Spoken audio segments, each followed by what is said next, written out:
Hello, magandang araw sa inyo. Ayan, magbibideo-video lang muna ako. Mayroon akong gagawin, bibidyoan ko lang siya mamaya.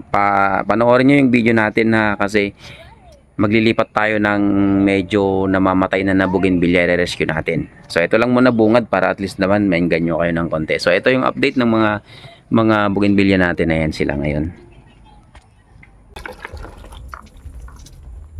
Yeah, magdidilig tayo ng bougainvillea. Patapos na akong magdilig. Ayan yung ating mga bougainvillea, oh. Ayan. So ito sila. Ito yung tricolor natin dito. Yan, maraming maraming mga dugtong-dugtong yan. Tapos ito yung ground natin ngayon. Ito na yung update. Ganito na lang ako mag-video siguro dito sa YouTube. No face. Yung mga ginagawa ko na lang ang ipapakita ko. So heto, ayan, oh. Ayan yung ating didiligan, yung ating mga napakagandang display dito ngayon. So mga maliliit yung iba dyan, mga mini bougainvilleas, ika nga. So ito yung aking mga collections, mga libangan. So meron pa dun sa taas, oh. Ayun. So yung iba dyan, tapos ko na kanina pa. Ito, meron tayo ditong napakagandang yung Indian Chitra.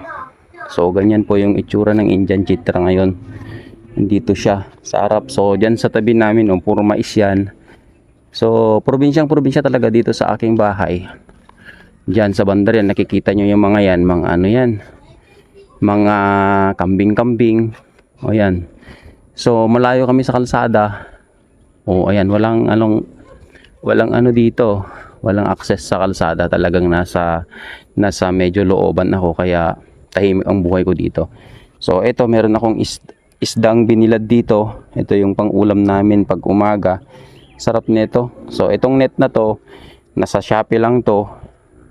Binili ko sa Shopee ng almost 200 pesos, ganun, mahigit. So ayan, ilalagay ko sa link. Baka gusto nyong bumili din para meron kayong paglagyan ng isdang gusto nyong ibilad, para meron kayong ding pang-ulam sa umaga, masarap. Ayan. So tuyong-tuyo na sila, oh. Ayan. So ngayon, may nakita ako kanina na ayusin natin na bougainvillea.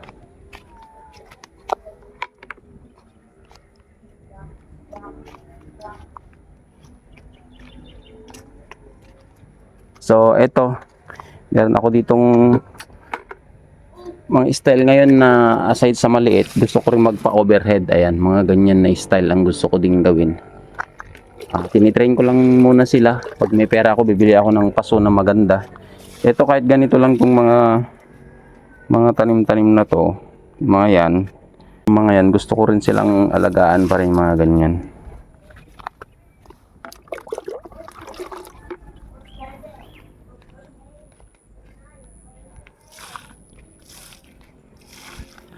So ito, hintayin natin mamulaklak. Pag namulaklak yung mga yan, maganda rin. Dito sa parte na to, meron akong mga maliit pa rin dito na mga inaalagaan. Yung mga exotic styles. Ayan. Tapos dito meron akong mga mga naka-quarantine dito muna. Labas ko na lang pag ayusin ko sila. Pati itong mga to. So may malaki ako ditong fantasy red fantasy to. Ayan, pwede na rin siyang i-cuttings kung gusto nyo, mag-comment lang kayo. Pero ito lang kasi ang available ngayon, eh. Meron pa palang isa dito. Ayan, ipakita ko yung tanglong red. Ayan yung bulaklak niya, marami ding cuttings yan. Kung gusto nyo, i-comment nyo lang din para gusto nyo bumili ng ganyan. Siyempre bibenta ko po para naman meron akong pambili ng paso. Wala na akong paso, eh. Ang hirap din. So ayan, ito yung aayusin ko. Ayan. So gawin ko na lang entertainment itong pagbibideo ko sa YouTube, kasi kung minsan walang taga-video, kaya hindi ko na siya naisisingit sa oras ko. Kaya ganito na lang yung gawin ko every time na mag-upload ako sa YouTube. Mga ganito na lang, mga live event na ginagawa ko. Wala nang edit para makita nyo talaga wala tayong yung tunay na nangyayari dito sa mga pinagagawa ko. So ito yung ayusin natin. Okay,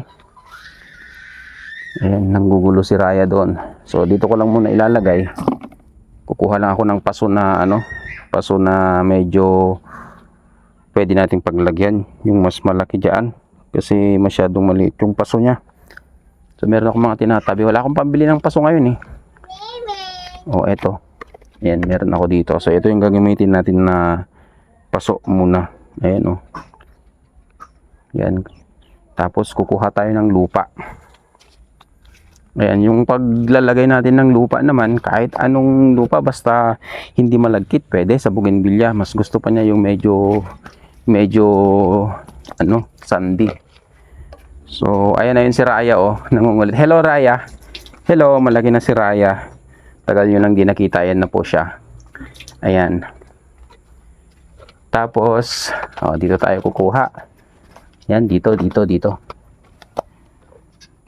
Ayan, may puno ng nyug dito na pinagkukunan ko ng magandang lupa. Ito kasi nabulok na puno. Pwede nyong kunin yung mga lupa nito, pwede yan. So dito yung natumba noon, nakatawan niya, nandito siya. So kukuha lang tayo dito ng lupa. Ayan, dahil kung minsan talagang busy na, kung di na talaga ako nakapag-stock din ng mga lupa na gagamitin ko sa bougainvillea. Ngayon lang ulit ako talagang pinipilit ko ding silang i-revive mga bougainvillea ko kasi sayang din naman, tsaka ito lang talaga yung libangan ko din Ayan, pagpasensyaan nyo na lang kung medyo malikot itong camera kasi naka-action tayo, naka-action video tayo. So ayan siya, ito kulang pa to.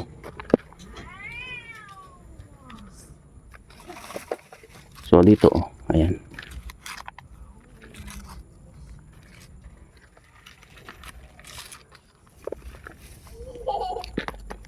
Ayan.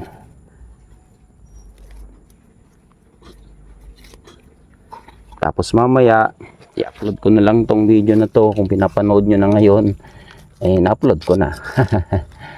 Di ba? So dyan kung titignan nyo, ayan puro mais lang yan. Ganito dito sa bahay namin. Probinsya yung dating. Kahit medyo hindi naman totally probinsya kasi hindi na katulad dati, marami na ring mga establishment. Pero dito sa aking bahay talagang talagang nasa liblib kami. Ayan, so pwede na to, tanggalin ko lang itong pangit na mga iba. So ayan, okay, itong may mga shell ilagay nyo lang din. Source yan ng sometimes mga limestone o kaya calcium ng ating halaman. So ganito. Yan, pupunuan ko na lang ito later on ng pataba kapag naging okay na siya. Hello Raya pot. So ayan si Mami naglalaba. Kita na ako ni Raya, baka mangungulit na to. So andito na tayo ngayon. Ayan.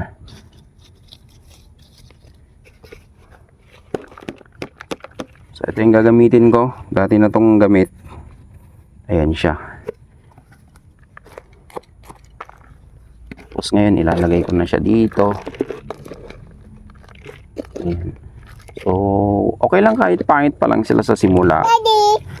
Tsaka na lang natin sila ayusin pagka medyo naka-recover na, gumanda-ganda na yung puno niyan. Oh, hello. Ang ingay mo Oh, ayan Raya pangit. Ayan, tatanggalin ko lang itong paso nito. Mahirap tanggalin kasi malalaki na rin yung ugat. Ito nga pala ay orange diamond. Maganda kasi to. Nahihinayang ako kaya aayusin ko na lang din. I-update ko kayo nito pag nakita nyo to later on. Maganda na siya, baka hindi kayo maniwala na galing lang siya sa ganito kapangit na stock.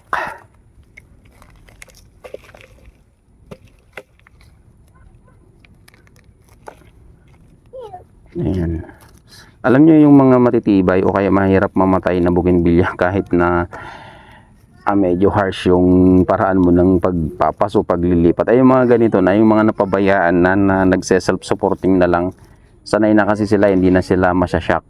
Hindi katulad nung mga bougainvillea na halimbawa binili nyo sa online tapos napakalago, di ba? O sinong relate doon? Napakalago niya tapos mamaya pagka pinakialaman mo o kaya nilipat mo sa paso bigla na lang nagda-dieback o namamatay.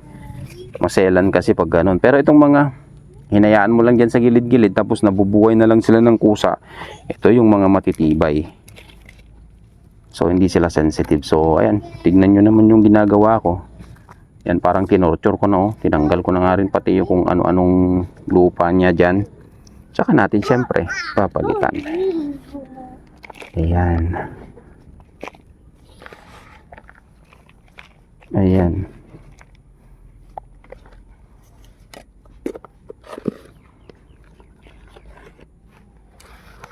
So hindi ko sigurado kung buong nakukuha sa video tong ginagawa ko, pero sa tingin ko naman nakukuha siya. So eto na siya. Ayan na siya. Ayan. So always lang nadidiligan natin kapag ka naglipat tayo sa paso, buhusan natin ng napakaraming dilig. Ayan. Ito na lang siguro ang pagpapasyahan ko later. So ganyan mismo yung itsura niya. Ayan si Raya, nakingialam talaga siya. Ayan mo na lang para at least makapag-explore naman tong batang maliit na to. Ayan.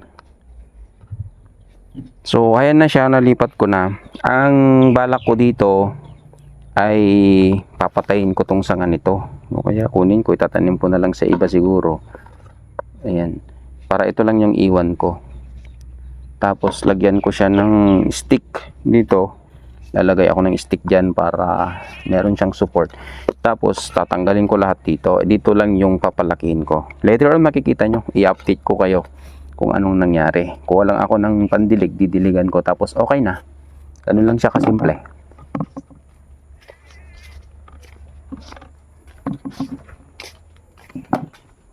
Hello Mami Lynn, marami ka pang lalabhan.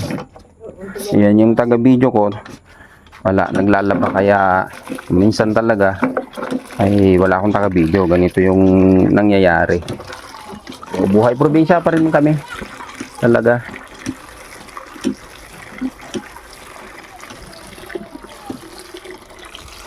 Siyempre ugasan na rin natin yung ating kamay. Okay, let's go. Huy, ba't mo pinakialaman yan? Nangingialam ka. Ayan, didiligan natin. Dilig, dilig, dilig. Ayan. So, ayan. Kapag yan yung advice ko. Kapag naglipat kayo ng paso, i-overwater nyo lang siya. Hindi yan maano. Tapos, kahit hindi nyo nadiligan ng 2 araw, okay na siya. So, dyan lang muna siya. Ganito yung balak kong gawin sa kanya. Although, hindi pa siya namumulaklak ng marami. So, ganyan. Straight lang siya. Tapos, dito sa taas siya mamumulaklak. Yung mga ganitong style ba? Ayan, Ayan. Ayan, excuse me. Okay na. Sige. Bago natin i-end itong segment na to, ipakita ko lang din sa inyo itong mga exotic. Ayan.